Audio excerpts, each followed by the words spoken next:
Do you think marriages work in Gulf?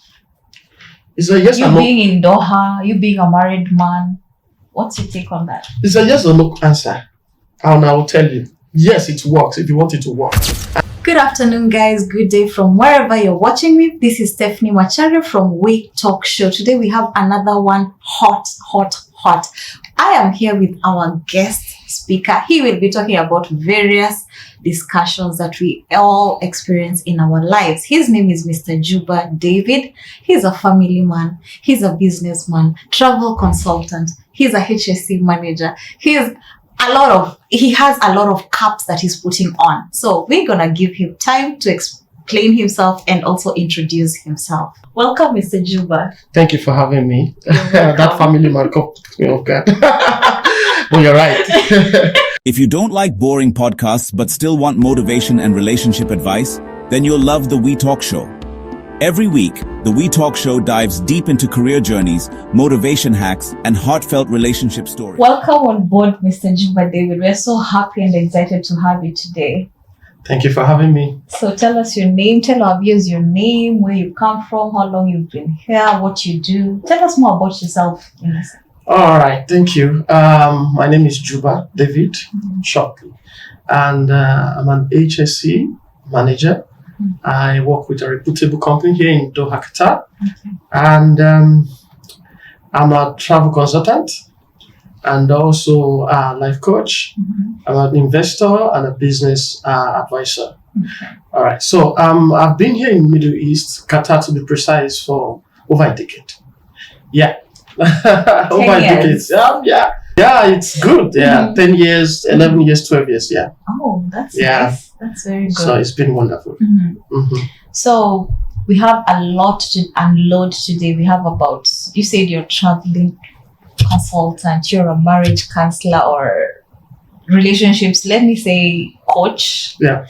You said about investment, you said about growth. So I want to give you the platform to be able to enlighten us about all these topics that we just said about. So that because we are lots out here who want to know about all these things. I want to travel. I want to travel, not only for Qatar, but I want to go outside. So this is your floor now. All right, thank you. This is it's like a topic to be discussed in a day. It's very wide.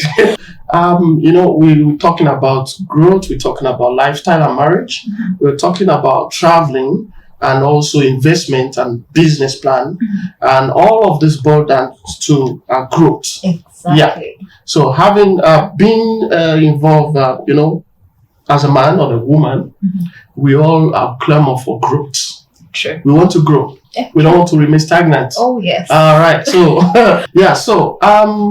let me just make it more easy and simple and narrow it down to lifestyle in Middle East, relationship in the Middle East, and also traveling, or maybe you want to be a tourist, or you want to relocate, or maybe you also want to, you want to invest. All right, so I'll just try as much as possible to make it more easier for our audience. Okay. Yeah. We love him already. Thank you. As we have different definitions of growth, but with my own definition, growth means taking a step forward above where you are before. Sure. Yeah. So as a man or a woman coming to the Middle East, maybe you're single or you're divorced, or you are a single parent, and you travel to the Middle East. One major reason why you travel is to grow. Exactly. Maybe by finance, or through your relationship. Or if you don't want to grow, you will not leave your own country. You just stay there, right? True. Yeah. So you coming to Doha or wherever you are in the Middle East, you want to grow. Exactly. Yeah. So number one thing is having a job. That's the first thing. And getting a job means you want money. Yeah. Over time, 6 months, 1 year on a salary, you get bored. True. You want more, right? Exactly. Good. Human beings. Yeah. Insatiable human beings. The human one is unsatiable in economics. Insatiable. We want more and more and more. We want more demand. Exactly. Yeah. So when you start getting salary, you realize this salary is not enough and you need more. Yeah. But then you ask yourself, what do I have to give to the company? Let me say something about this. When we are looking for jobs, we have certain expectations, certain things that we need to do. Mm-hmm. But when we get the job, where do all these increment of expectation come in? Because when you don't have a job, you're okay, you're surviving. But when you get a job, you get 10K, it's still not enough. That's right. That's why I said earlier on that woman want is unsatiable. You cannot satisfy women. We always demand for more. We always want more. Mm-hmm. It's just like a physical example of a man who doesn't have a car. Mm-hmm. All right, you don't have a car. You don't have anything that takes money from you. Mm-hmm. So you are comfortable with $1,000. All right. Exactly. Then after you got that salary, that job, Mm-hmm. you think of buying designer clothes, right? Mm-hmm. You want to buy designer shoes. Who does it? You want to go a yacht tour, no? Yes. So demands affect what you have in purse. Then you tend to spend more. So the moment you spend more, you want to increase your income. That is why we tend to grow. That is why we think of growth. Because the moment you think of earning more salary, Mm-hmm. you want more. Mm-hmm. Then you think of growing. You think of changing company. Yeah. You think of changing job. Mm-hmm. But then, what do you have Mm-hmm. to offer to get your salary increased? Exactly. What do you have to get you a new job? For example, every job is a good job, right? Mm-hmm. But I will just make an example of one. Maybe you come as a housekeeping specialist or a cleaner, so to say, Mm-hmm. and you're being placed on maybe you don't have a skill, all right? Mm-hmm. Then you've been placed on $300 job Mm-hmm. salary. Yeah. Then after a period of time, Mm-hmm. 1 year, you think of, I need to change this job. I need to become a clerk. Exactly. I need to become an administrator. Mm-hmm. What do you have? Mm-hmm. What do you want to do? You don't have a skill. Exactly. If you make a CV, what are you going to put on that CV? Yeah. Now, I'm not talking about university a certificate. I don't know. That's not what we're That talking is about. what it's, It's the skill. Exactly. What do you have? Mm-hmm. What do you have to give Mm-hmm. to the company that are going to call you and give you a better job? Mm-hmm. That's what we call growth. Yeah. Yeah. So in Middle East, like I said, I do advise people that the moment you step your feet in that country, you need to start growing. Your growth should not be after 1 year. Your growth should not be after 2 years, because you'll be left behind. That is so deep. I've never. Your growth. We all tell ourselves, "Let me facilitate." Nah. No, your growth should start the same day you step your feet in that country. Start scrutinizing, Exactly. looking for avenues to grow. If you are being brought as a waiter to a company from your home country, the moment you step your feet in that country, start asking questions. The chef, the head chef, what kind of certificate does he have? Oh my God. How did he get there? Oh. Go to the drawing board. Mm-hmm. Make a plan. The head chef, the kitchen manager, whoever is there, how did he get there? So the moment you can ask yourself that question, then you find an answer. Once you ask people, this guy who is the head chef, how did he get this position? And the people start telling you, he has a diploma in kitchen management, he has this, he has that. Then go back to your drawing board and make a plan that in the next 3 months in Doha, I want to have this certificate. Then that is when you can grow. You don't need to look at the obstacles. The obstacles will be there, but they should not debar you from growing. Mm-hmm. So don't think it's just something I can do easily. You have to be prepared for it. Sure. So that's how you can grow. Mm-hmm. Number one is don't look at the obstacles. Mm-hmm. Number two, you should have a focus. Mm-hmm. What is your focus? I said something earlier on that you came as a chef and you came as a waiter or waitress, and you really want to become an head chef. Your focus is being an head chef. So you set a goal. Set a goal. Okay. Don't lose focus. Along the line, somebody will come and tell you, These days, they don't pay a chef much. They pay them maybe 2,000 or 1,000. No. It's hard. You'll fail the exam. Focus. The exams are heavy. The exams are very difficult. You'll spend your money. You'll not get it. Don't derail. Focus. That's how you can grow. And so ignore the noise. Ignore the noise. Okay. Just focus. Set a target and work towards it, and you will achieve it for sure. And for those, because I understand we have a lot of people maybe who are on minimal salary, and by the time they are being paid, they remove this, they remove that, the whole money is gone. Yeah. But guess what? There is a lot of ways that you can achieve that. When you want to grow and you want to invest in maybe in your skill and you want to pay for training, there are a lot of schools that they give you opportunity to pay in like instrumentals. Some even agree that, okay, you know what? How much do you earn? 2,000, 1,000, 1,005. Okay, we're going to spread it for 6 months for you. Oh. Yeah. Yeah, a lot. Really? Yes, they're gonna spread it for you. Every month you pay 200. God. Yeah. I didn't know that. I'll be honest. No. I thought if the cost is 1,500, you have to carry your 1,500. So you have to like 6 months saving. You carry the 1,500 and go into your course. So you can. Wow, that's nice. Yeah, okay. Yeah. You just have to work with your plan, make a plan, then work towards that plan. Exactly. Yeah, because it's very important. As much as you're planning to grow, you also don't want other part of your life to suffer.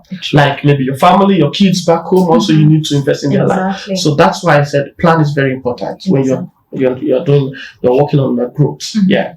So we have grown. We've gotten better courses. We've gotten better jobs. I want to leave this accommodation. I've rented my best room. I want to get into a relationship. I'm lonely. It's been 2 years, 1 year. I've been lonely. I want to be in a relationship. So how does that go? That laughter, guys. Oh my God. I don't know. I'm just laughing because you see, the whole relationship and marriage as part of growth is a controversial topic and a discussion. However, I will try as much as possible to bring it down. Please do. And make it practical. Please do. Yeah, okay, you've done all of that. You've gotten a good job. You have your own house, and money's coming now. And you think, oh, I'm a single mother. I'm a single father. I need to have a companion. Sure. I need to have maybe a spouse. Yeah. Then. I don't like that. Okay. I'm a Nigerian born. All right. In the Middle East, we have a lot of nationalities. But let me bring it down to African. Yeah. We have the people from the East Africans. We have from West Africans. We have from South, Zimbabwe, South Africans. And also we have from the northern part of Africa. But, when you put your plan there that you want to grow and you've gotten all your finances put in place and now you're focusing on marriage, that is when the real deal steps in. And why do I say that? What you have grown, what you have put together over the years can become zero if you choose wrongly. True. Very true. It can go back to zero. Your life can be ruined if you choose wrongly. True. That is why relationship and marriage is so controversial and it's very important in your life if you want to grow as a man and a woman. So you need to start. Like I said before, if you want to grow, start from the day you arrive in Qatar. And also if you want to go into marriage, start from the day you arrive in Qatar. I'll tell you. Let me explain. I told you it's like a wave. It goes this way. Don't worry. You'll get it. Okay. Every woman. Now I want to talk as a man. All right? Every woman you approach in Middle East have they will affect you either positively or negatively. How will you know they're affecting you? That is the problem. You may not know now, but you know later. You don't finish. Yeah, because you see, as a Nigerian, we have, when you go out there, you see a lot of ladies. Maybe you are cute, you are rich, and the ladies are after you. You need to be careful. You need to be very careful. You have a good job. You have everything. And now, I've seen men changing women like pillowcase, the one for morning shift, afternoon shift, and night shift. But you are clamoring for growth. Okay. 3 ladies in a day. Now, multiply in a week or in a month. A lot of people have multiple ones. The one for Friday, the one for Saturday. But you know what? The moment you approach one lady, you reduce your finance. Definitely, you're buying her food. Maybe you're picking her up or Ubering her in. You'll give her some cash. That's right. Even if they do not ask you that money, indirectly, your finance will be going down because you are spending. Yeah. Oh, babe, I want to come over. You book Uber. 30 riyal. Remove 30 riyal from your salary. It reduces. Right or wrong? Sure. Oh, babe, I see this wig. Can you buy this wig? You buy it. You want to entice. But then you said you want to grow. Yeah. Maybe you are still 6 months or 3 months in Qatar. And you're already having 3 ladies. How do you want to grow? How do you want to grow? You cannot. Sure. So that is why I often advise, if you really, really want to grow, just take one. If you're that kind of promiscuous, like you like to taste it, because people use that word of, you cannot be eating rice every now and then. How will you eat one rice? You want to eat rice, you just only rice. There is a way. Okay. I will tell you, there's always a way. Pens and papers. Get a pen and paper. Where's my own paper? This can be controversial. We have to take notes. How to not eat rice. How not to eat rice alone. Yes. I know a lot of viewers now will be putting paper and butter. This guy want to tell me the way I so they will not be calling me a cheater. Cheat. Let me tell you, there is a way out. The way out is, I can tell you, if you don't want to take it or leave it, I've been in that situation before, whereby I don't know, this is not good to put on in the public, but I will just phrase it in a way that is acceptable. Men, we generally, we are being moved by what we see. No, that's a general. Okay, let me say men. All right, yeah. We are being moved by what we see. So if you have a lady who is endowed front and back, then again you turn right or left, you see another one. There's always that one thing in you. Than the one you exactly. That thing in you will be like, how far now, baby girl? This one you carry. Where did they happen? Those words will stick in your head like you want to go. But the secret is keep yourself busy. Keep yourself busy. Okay, I've finished my job. I'm at home. How am I keeping myself busy not to see this endowment and all these beautiful ladies? You already have a man. Okay. All right? You have a guy in your life. Don't worry. He's not the perfect one. Or he may not be the perfect one. Maybe he doesn't have a Land Cruiser. He doesn't have he's not collecting 45,000. Maybe you are going on the street and one guy with all of this parked and say, "Hi, how are you?" You want to be tempted to go in to enter the car. Tempted. All right, but then you have a focus, you have a goal. So this guy, I want to build life with him, irrespective of what he earns. All right, that is being focused. Okay. All right. Now, if you want to achieve, really, you want to grow, you will keep yourself busy by reading. A lot of ways to keep yourself busy. You come back from work 5 p.m. Read some books. That's part of growth. That's a boring life. It's not boring.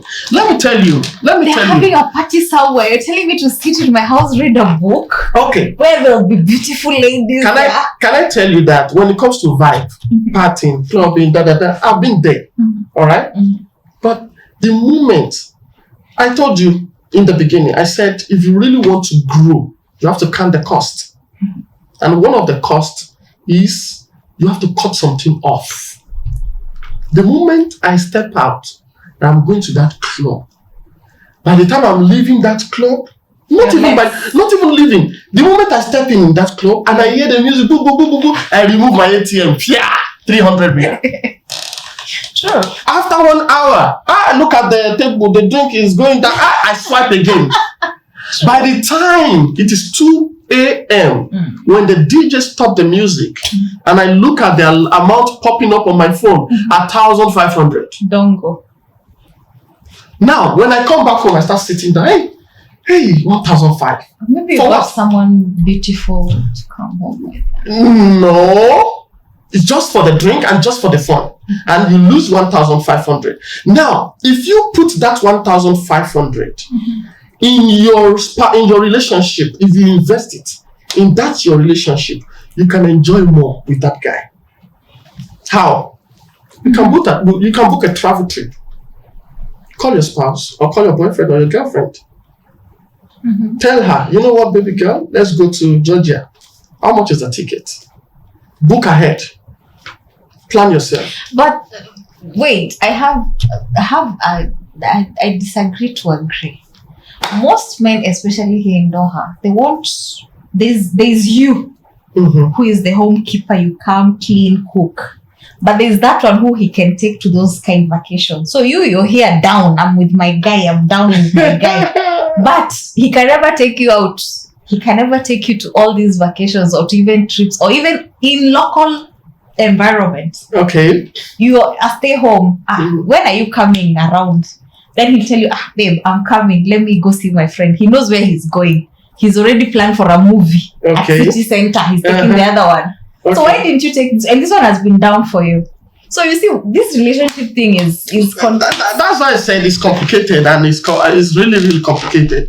As much as we're trying to be civil and try to make it like a normal life, so to speak, but then I will not pretend that what you say is not true. It's obvious. Yeah, a lot of things are going out there. And you see the ones coming home to cook is different from the one coming to clean, different from the one. A lot of people are into that lifetime. But you are the one who know what you want. And I often say, the very first time you start that relationship, you will see the red light. You will know maybe this one is for me or not. Only that I will pretend to ignore. Why? It's cute. Why? It's rich. Why? I like his vibe. But sometimes we also want to see the good in people. The good in people in what way? Like, I see you hit me, but I'm trying to explain to myself, maybe he was angry. No, that's a deal breaker. That's a deal breaker. That's why, you see, everything that happens in your relationship starts from the very day you set eyes on that person. It's only that you ignore because you are blindfolded with the other part of him or her. Before a man can grow to hit you, he has been doing something before he developed to the point he hits you. What are those things? Shouting and screaming at you, pushing you. That is when you should know this is a red light. That is when you should pinpoint the red light that, no, this is not for me, I need to back out. Then when it now grow, you'll be like, this guy is good, he's just angry. No, you don't brew the devil. It was my fault. Charlie, they go beat you tire. No, you don't do that. That's what, see, even the Bible is against divorce and coming in between relationship. But there's an exception. The exceptions are cheating. 2, when maltreatment comes in play, abuse comes in play, you need to back out. Okay, now back to our topic. Do you think marriages work in Gulf? It's a yes or no. You being in Doha, you being a married man, what's your take on that? It's a yes or no answer. And I will tell you, yes, it works if you want it to work. And no, it doesn't work if you don't want it to work. Now, yes, it works. If you have a good plan, and if you marry, ignoring what people say, it will work. Yes. But what if they're telling you the truth? Because most of the time, okay, what I always try to visualize marriage is like a football. When you the spectator is watching, you're shouting at the person with the ball, pass to him, he's open. You can see the person who is open, but him in the field, he's seeing this one who is close to him. So being like in a marriage, when you're inside, someone will be seeing this guy is not good, he's a narcissist. But for me, because I'm so blinded in love with Mr. David, this guy will come and tell me, do you know this guy is a narcissist? I'll be like, you don't know what you're talking. He loves me. Even if he slaps me, he goes buy me roses. He takes me out. What are you talking about? He's very good for, So I still think you shouldn't listen to people. You should listen to people outside. Well, yeah. You should not listen to people outside. Yes, you should not. And you should not. See, your marriage is not for the outside world. It's for you, not for people outside, and not for what people say. If marriage is being decided by what people say outside, you would have had a lot of more and more broken up. Do you think I've not had stories about my spouse? Do you think my spouse have not heard stories about me? Which are false. And even if they are true, does that define you? No. Does that define her? No. Now, you've been out there in Doha when you came. Maybe when you came to Doha 4, 5, 6 years ago, and you're the party type. You like going out with different men, and just that's your fun. That's how you catch fun, or you make fun. Then 5 years after, you decided, no, this is enough. I want to be serious with my life. I need a spouse. Then you found a good looking guy. And after 1 month, somebody now told him that, that lady, I've dated her before, which is very common in Doha. Very, very, very. They will say, that the lady, I've dated her before, just to demean you, So what do you think? If we should judge our relationship based on what they say outside, do you think that relationship will work? No. Does that information define your present life? No. So that is why you close your ear to what they say outside. But open your ear and your eye to what you see in your home. How the guy treats you, you need to be vigilant. Who are his relatives? His friends. You're not just married to him. Especially men. You're not just married to that guy. His relatives. Who are his friends? Who are the people he moves with? Who are his circle? Oh, I have a lot of ladies who are my friends, 10 ladies, they are my friends. And you have a problem with this. And you keep telling him, I don't like how you move with this lady. I don't like how this lady is calling you 12 o'clock. And he says, no, it's just a friend. No, that's a red light. It's a red flag, rather. So better close your ear to what is outside, then open your ear and your eye to what is inside. That's how your relationship can work. Oh, I like that. Close your ears from the outside noise. Focus. But make sure your eye and your ear is down inside. That's how it works. So, as we're about to go to our last break, the next discussion that is coming up is what all of us have been at our edge of our seats waiting for. We all have questions about travel, right? Me too. I want to travel. This year is about traveling. So I know we have a lot of questions. How to travel, where to travel, when to travel, what to spend, what not to spend, what to carry, what not to carry, all those. He's a travel consultant. He'll answer everything. So our next segment is all about traveling. So stay tuned.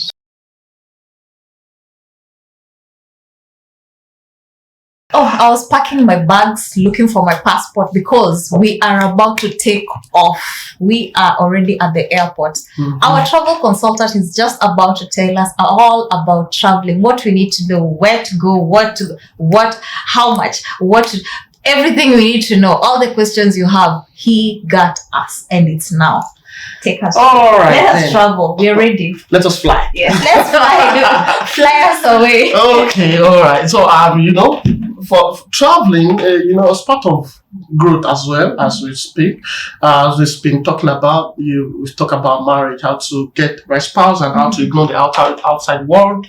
And then you have it all. You've got your family in place. Even if you're still single or you've not got your spouse, you can still travel, you can still enjoy, have fun. And one of the things that spices your relationship is leisure, travel. go New out there. experiences, adventure. Yeah, because you said something the other time and you'll be bored.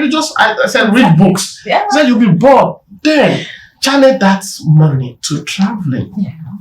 Now, traveling is in two parts. Mm-hmm. You want to travel for leisure or for pleasure or whatever, or you want to relocate. It's also part of growth. Yeah. Sure. You're traveling for leisure because you feel bored after 6 months or 1 year on your job. You call your spouse, let's go out. Let's go somewhere different and have fun. It's also part of growth. Or maybe you've been in Qatar for some period of years and you're like, the kids are growing.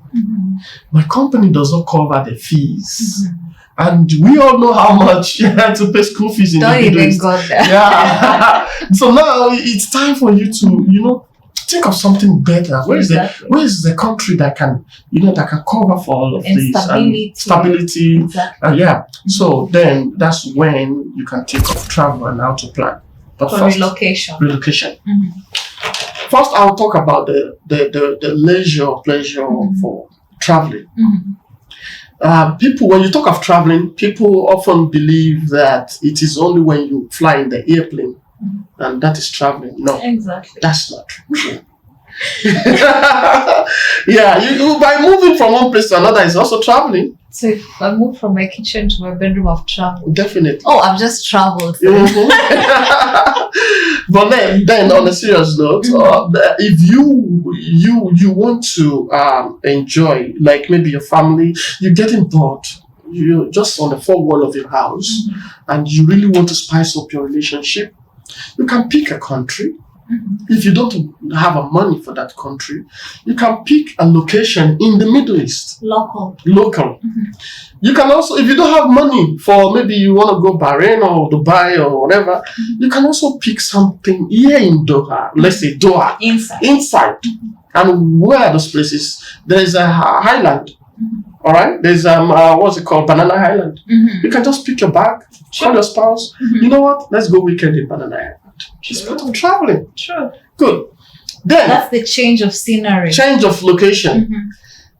If the money for Banana Island is too much, then pick an hotel. Go to Doha or maybe West Bay or Luzerne. You know what, babe? Let's go lodge. Exactly. Let me tell you. We can get away. The things you get in the hotel or the places you lodge for a few days, it's not the same thing you get on your bed. You're not regular room. Maybe you need water for that. Yeah, that's the secret of marriage. You have to Honestly. spice things up. Spice things up. Don't Sure. stay in your regular domain, your regular Very, place. very true. Sometimes change location. Exactly. Move. Call your boyfriend or girlfriend. Let's go. You know what? Actually, knowing how to cook at home doesn't deter you from eating outside. No. Sometimes you just tell her, you know what? Leave the kitchen for the next 3 days. Let's go weekend somewhere. Now, if you have, let me just make it more easier for people who want to travel, leisure. You are earning. I'll make this as practical as possible. I don't want to base on. So we're talking of someone who is in Doha now. Someone is in Doha now. Okay. Maybe you're earning 2,000 riyals or 1,500. Let me even make it down to 1,500. And people have been telling you, travel, go and enjoy. And you look at your salary and you're like, no, I cannot because I'm earning a little money. But this is the good news for you. You can travel, of course, to any country which you choose to go. Really? Of course, yes. Because I've had so many people saying you have to have a specific salary level or limit or whatever. Yes. They do that so that every country have a regulation of how much you must have in your bank statement before you apply for a certain visa. And the reason is they don't want you to get stuck in that country. You must be financially dependent before you can make a move to this kind of country. Then that's why they said, you must have at least maybe 5,000 in your bank statement, 7,000 or 10,000. But then that's not it. That's not to generalize, or all countries are like that. There are a lot of countries that just plan yourself. Get a visa, a cheap visa. Very How cheap. do you get the visa? Okay, name a country. Let me make it easy for you. Okay, UK. All right, UK. Okay, UK. You want to go to UK for 3 days or 5 days vacation with your spouse, and you are earning 2,000 or 3,000, and your boyfriend or your girlfriend or spouse or they're earning maybe 3,000, 5,000. Applying for a UK visa, you need to pay, I think about £170 or thereabouts, if I'm not mistaken. Yeah, for visa fee. Okay. All right. All the documents you need or you require for the UK visa, you have it. The problem people have, or the mistake people do, is they all depends on agents. Oh, who is the travel agent who can do this for me? Then the travel agent does not know you. You know you. The travel agent don't know you. And the pitfalls people fall in is when you consult that travel agent, I want to go to UK, they will tell you bring 3 million, 1 million, 500,000, depending on your country currency. And when you give that money, they use fake documents for you so that you can get that visa. And by the time you apply for that visa, there is tendency for you to be banned. Because they did a background check. They used to do a background check. So now, to avoid all of this, don't think you cannot travel because your salary is less. You can, and I will tell you a way out.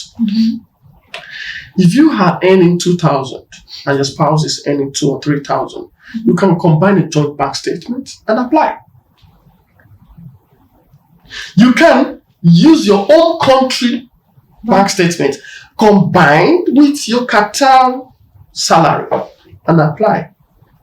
What visa officers need is your truthfulness, not your fake document.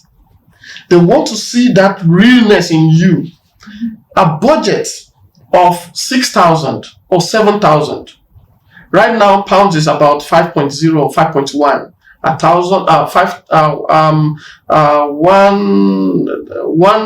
5 riyal to £1.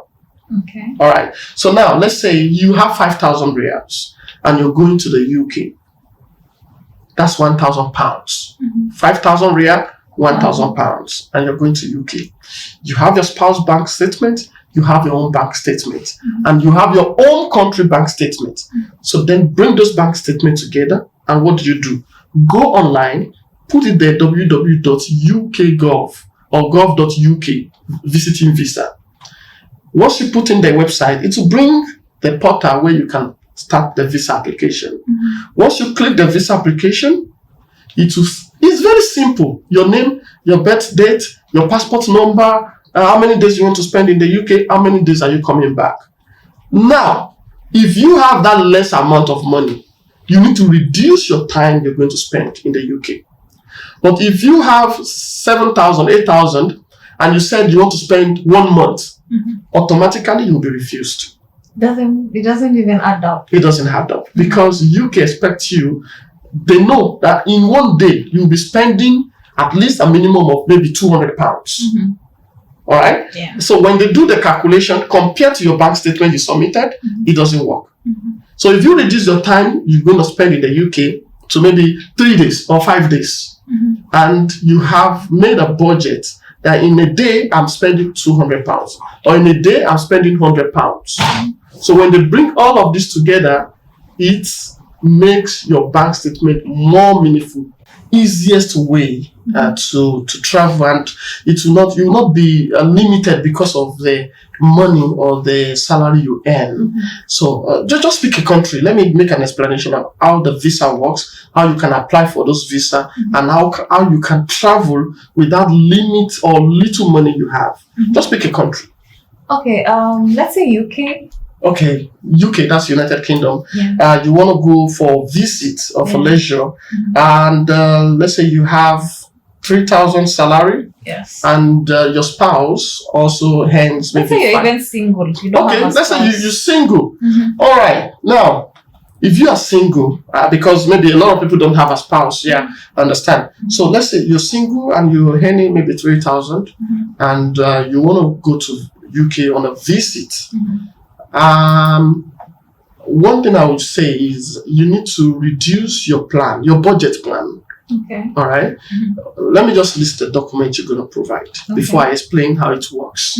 The first thing is your passport. International passport must be valid. Okay. At least must be valid. Then your QID, your Qatar ID. That Qatar ID must be valid at least 3 months upon entry back to Qatar. Okay.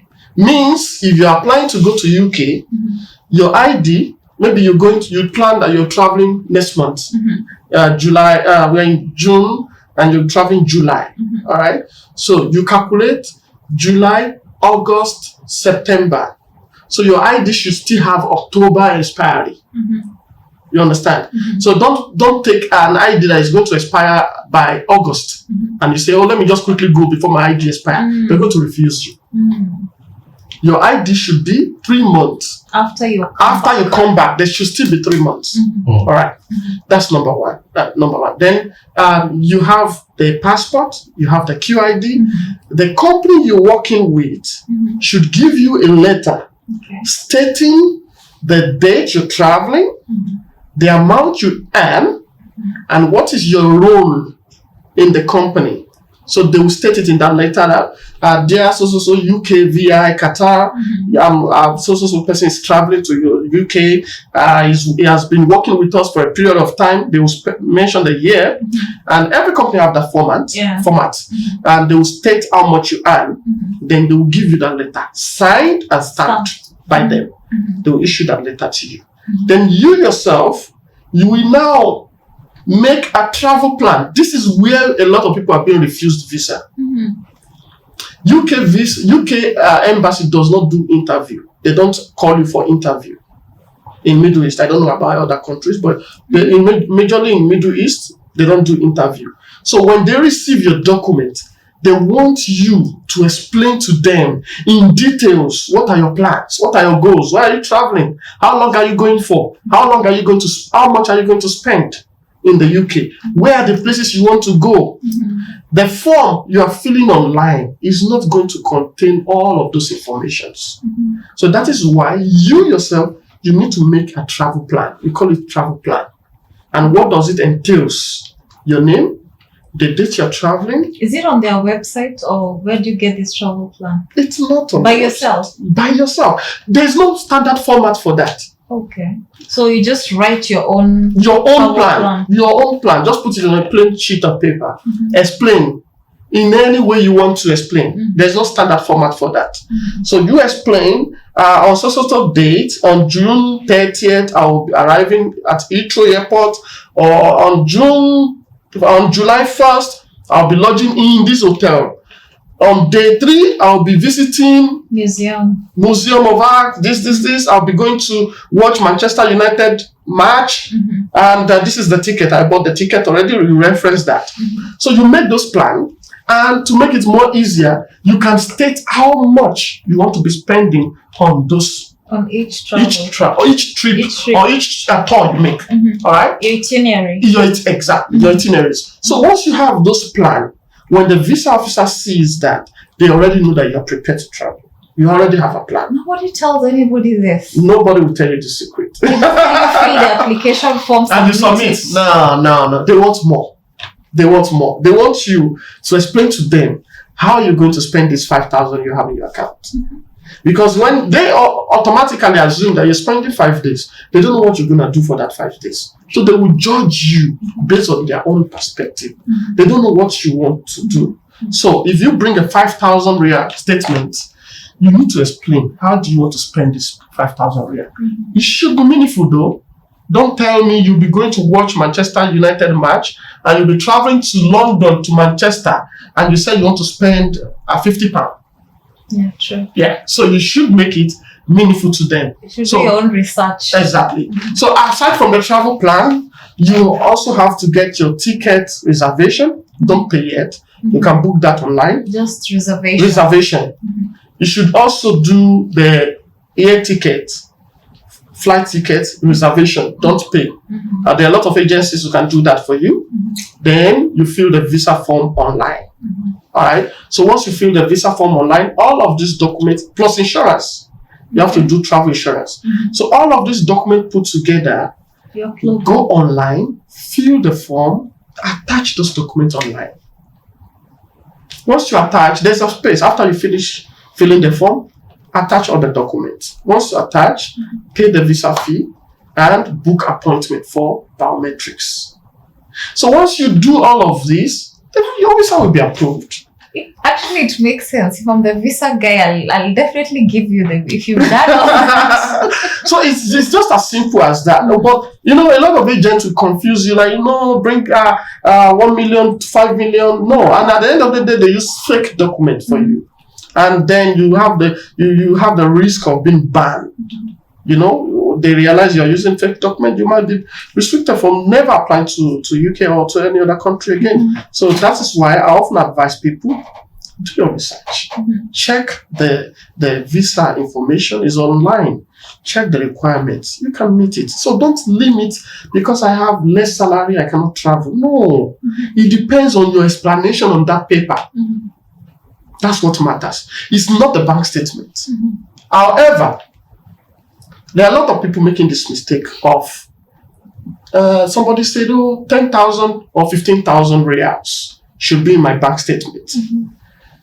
I can meet a friend to give me this money. I'll put in the bank statement, then I print my bank statement. Yeah. That is the greatest mistake you will ever make. A lot of people do that. See, the moment you do that, your visa is automatically refused. How will they know? You're presenting a bank statement and a money is being transferred to your account, and the visa officer is checking your bank statement, figure to figure, and they saw a money coming in. You think they are a fool? They know. They know you rent that money. They know that money does not belong to you. You just want to fool them. So it's automatic refusal. And they will put in that refusal letter stating that a so date, so amount of money was transferred to your account, and you did not explain why that money came in. So even if you have the best document in this world, the moment a foreign money enters your account and you cannot explain how it came in, your visa will be refused. So those are the things people don't understand when it comes to visa application, especially for UK. So going on a budget plan, choose the type of hotel you want to stay. Don't go for 5-star. Even if you are limited finance, you can travel on maybe Airbnb. There's an Airbnb apartment. You don't need to go to hotel. And if you have to go to hotel, Airbnb are cheaper. More cheaper, way cheaper than hotels. It's more cost efficient than hotel. And also you need to limit, when you choose Airbnb, it's what I've done before. I have traveled on a budget of 2,000 reals. I went to Australia with just 2,000 reals, and I was fine. And I had fun. How many days? I went for about 4 to 5 days. Yeah, I think 5 days. And I spent 3 days in Australia, 2 days in New Zealand. And I was 2,000 reals. And I was okay. I will tell you the secret. I'm traveling on a solo travel. All right. I didn't go with my family, so that gives me the opportunity to limit my hotel. I did not rent a whole room. I just rented they call it what's it called? All these dormitory. They call it dormitory, like a bed space. A very good hotel, and you can get a dormitory which will cost you maybe 50 riyal per night. Yes, and a very good hotel.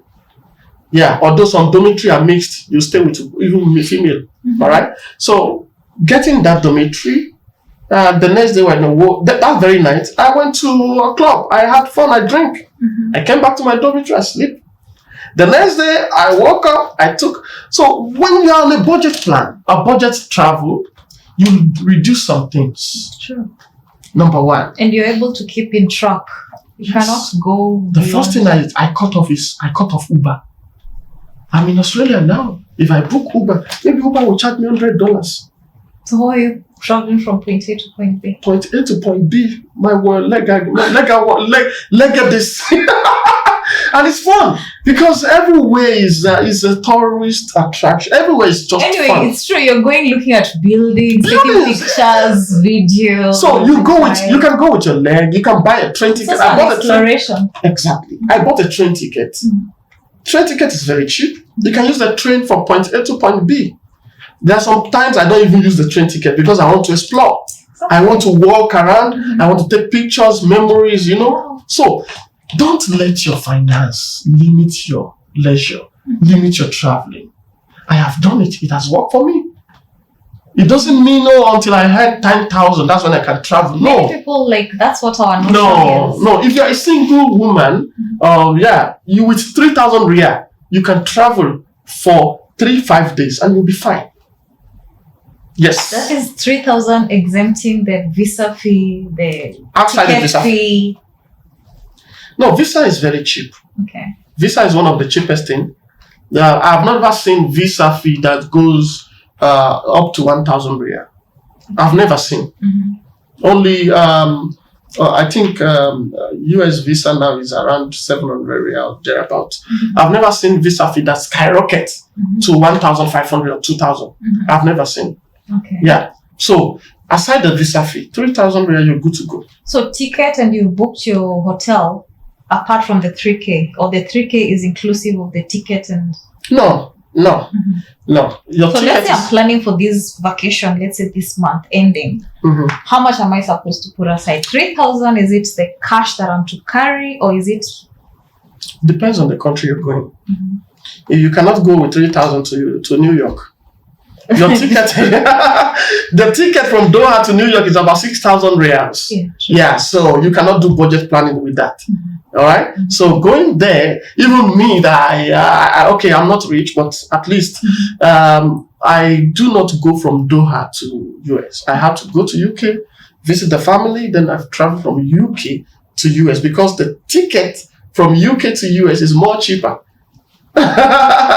It's more cheaper, but if you book from Doha to US, it's high. So that's why you need to think about your budget. You need to think about how much you have in pocket. Mm-hmm. Then reduce. If you don't have much money, you don't think of going to US. No, start from other places that go are to cheaper. Georgia, go to Turkey, go to Morocco, go. A lot of places. Even Africa. I've not explored Africa enough. Exactly. I still need to go to some places in Africa. Yeah. What of Asia? Go to India. I've been to Kenya. I've been to Kenya. Go to Nepal. Go to a lot of places to explore. Exactly. Even India with 700 riyal. People say, "Oh, India, I have a lot of them in my company." Do you know India has a lot of tourist attractions more than Western countries? Yeah. And you said like 700? A lot. No, like 700 riyal, you said is enough? Ticket. You can get ticket. Yes. And the visa is easy to get. Most people want to say white. I want Europe, America, that is Germany. No, you know to start from somewhere. Exactly. My traveling starts from the grassroots. I started going to...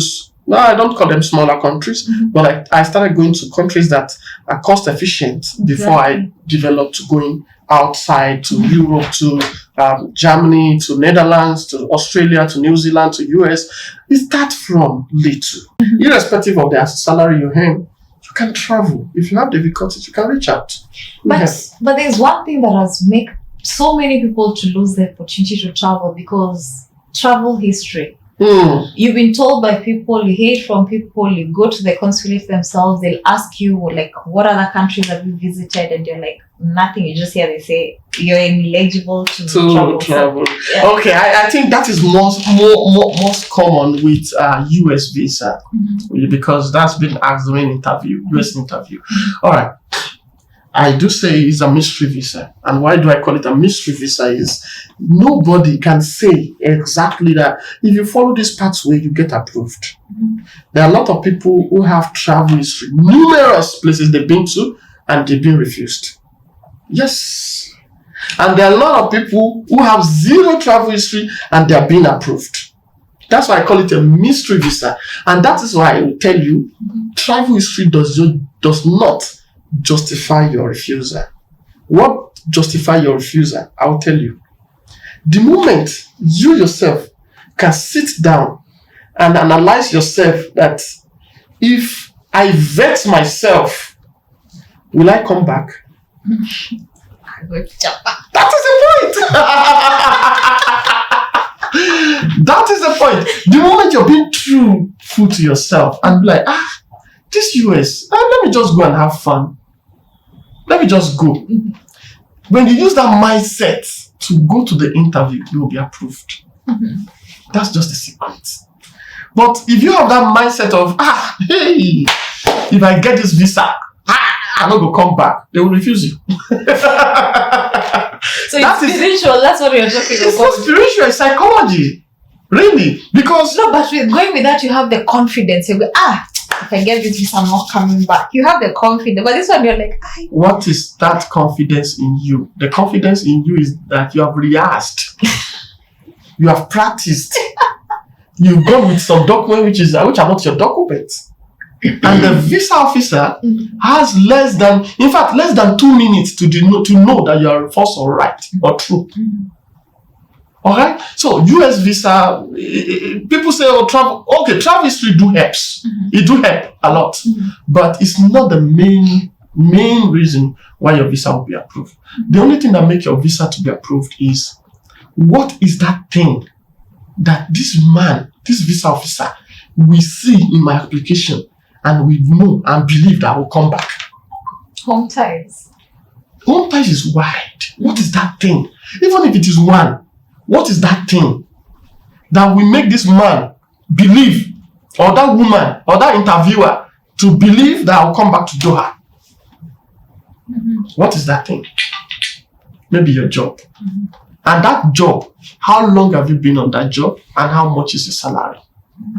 That is why I do say, if you are in Qatar for 1 year and you want to go apply for a visit visa US, you'll be refused. So travel history is not important. Like, not important per se, but not for all countries. It doesn't apply.